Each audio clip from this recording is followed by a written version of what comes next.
In a series of videos here, I'm going to talk about the different parts of what a presentation looks like. And in this case, we're going to use it as a case solving solution. And so here are the parts. And we're going to start with, how do we get started with this? And the idea with getting started is about engaging your audience and making that first impression with that audience. How do you go about doing that? I think an important part of it is really down to the title slide, where you want to define and you want to engage your audience. So this consists of things like an engaging title, telling the audience who they are and who you are, so they understand the positioning that you've taken in terms of who you're presenting your solution to and where you're coming from as you're presenting that solution. Also interesting here is include a date, include a place. It enables you to build, I think, a little bit more of the story as you go along and build that story.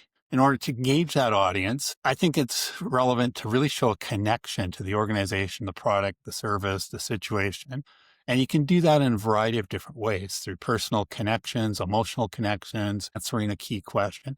And this is that story that you often hear at the beginning of a lot of case team presentations where there's this story, and often the story seems a little bit disconnected. What you want to do is make sure that story connects either personally or emotionally or connects to a key question that you've identified and bring that through the whole story that you're telling in terms of your presentation.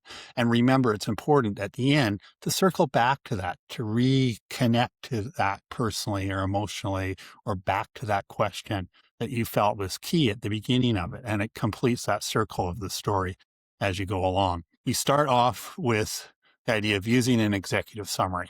And so the idea here is to show them that you understand what the issues are. You know what the company is going through. It starts to build some of that context, which comes through in the analysis, which is the next section. Present a high-level recommendation, a high-level explanation of what your solution is, so they're not curious. And again, it's that whole idea of tell them what you're going to talk about first, and what you're really going to talk about here is this solution, and then show them these are the benefits. Include some numbers in that if you can, and really going back to that. And in doing this, you can also identify the issue, identify the context that you need to connect to the audience thinking about it. And here it's often useful to use things like hypothesis-based thinking to develop the problem statement. It enables that structured analysis, you become more efficient, you become more focused. And really the idea is you can translate this into a focused problem statement that's consistent with the issues that you're about to talk to.